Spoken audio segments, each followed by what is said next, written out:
considered untouchable have collapsed. New constitutions and orders are being born.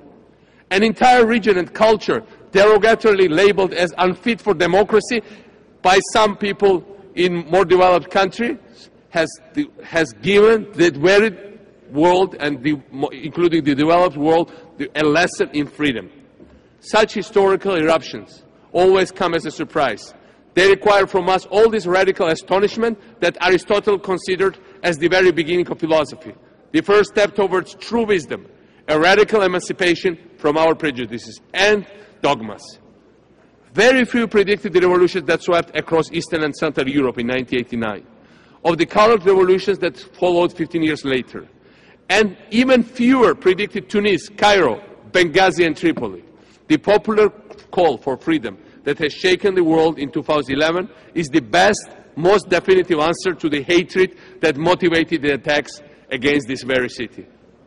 10 years ago, when aspiring populations are free to live their lives, practice their trade, raise their children, voice their ideas, and press their grievances, the space for terrorists to recruit or demagogues to sow ethnic hatred starts to evaporate. International police, military and international intelligence cooperation in the war against Al-Qaeda are still essential, protecting our freedoms over the past decade. I am proud that Georgia has borne more than its share in the international effort in Afghanistan. I am proud of our soldiers, more than thousands of them, who risk everything in order to defeat the international movement of hatred, and I want to pay tribute to those who have died in the battlefield. I am proud of our police who are engaged in the struggle against nuclear trafficking. I am proud that Georgia has become a provider, not just a consumer of international security. I am proud of all of this, but I am also very aware that extremists will not be defeated, terrorists will not be eradicated by military and police means alone. Terrorists and extremists can be defeated only if freedom, democracy and prosperity extend their reach in the world. This is why we welcomed so genuinely the efforts of President Obama and President Rousseff in launching an open government initiative.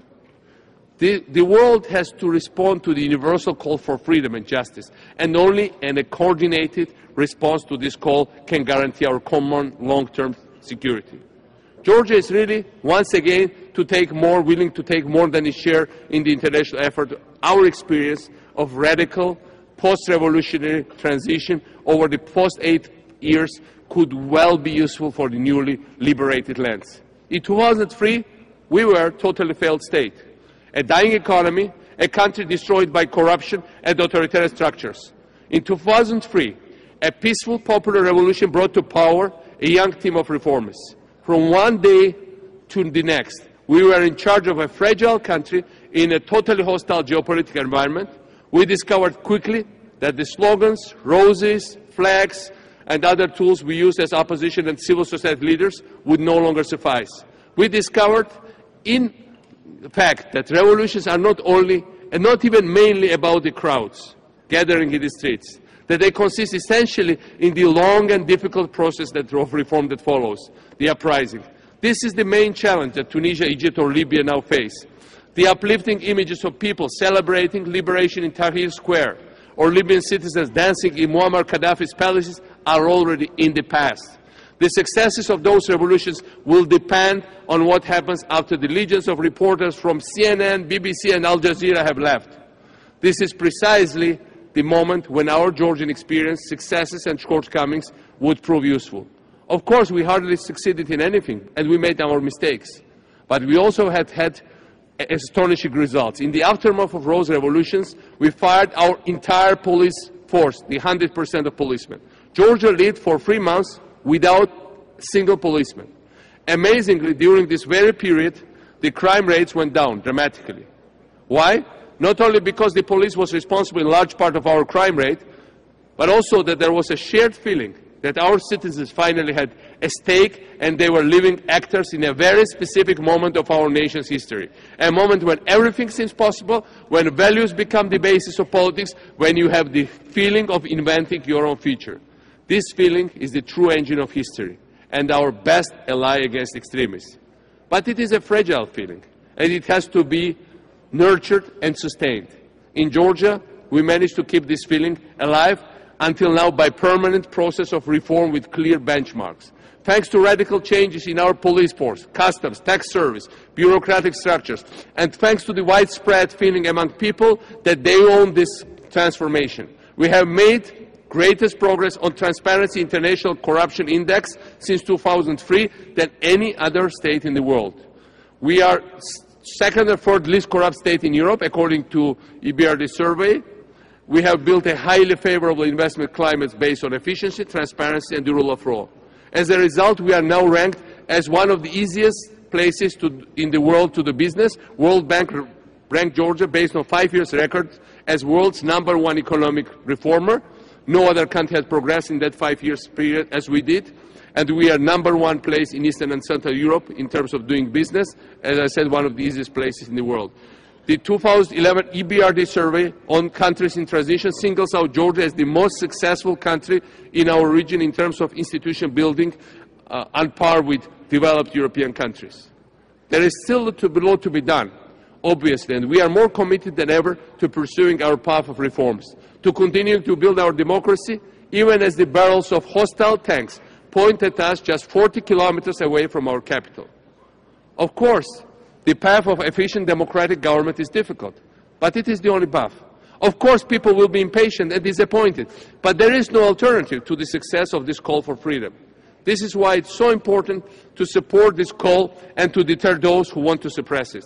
This is why we supported the NATO-led intervention in Libya and the initiative of UK, France, and the US. This very fact that NTC is now sitting here in this room and Gaddafi no longer can speak from this podium can give the hope to the future to all of us. The very fact that this effort was approved by the UN Security Council has shown that this institution can actually be the essential framework of the defense of human rights. Mr. President, distinguished delegates, the double anniversaries we are marking, the anniversary of the fall of the Soviet Empire and the anniversary of 9/11, continue to confront us with the central question: how can we ensure that the new spaces that have opened in our world in the past 20 years, thanks to the fall of dictators, thanks to the spread of new technologies, are filled by peace rather than violence, by tolerance rather than extremism, and by freedom rather than new forms of enslavement? History will judge our generation by how actively we help to answer this question, particularly in a series of pivotal arenas in what people can abusively frozen to conflicts in and near my region, in the many countries, our international community that remain under tyranny's yoke, and in the places like those Arab states that have achieved a new spring of freedom and are starting to difficult work of reforms. Wael Ghonim, the young Egyptian Google executive who helped connect and mobilize so many of his country's people to stand up for freedom, recently said that the new revolutions like the one his country experienced are a little like Wikipedia. They are grand, open projects in which everyone can contribute. The need for participation applies to us as well. As nation leaders, as key decision makers, we can contribute and we must contribute. Let us rise to that historical imperative. Let us all make our contributions so that together we may avoid the deepest abyss and strive instead for the highest heaven. Thank you.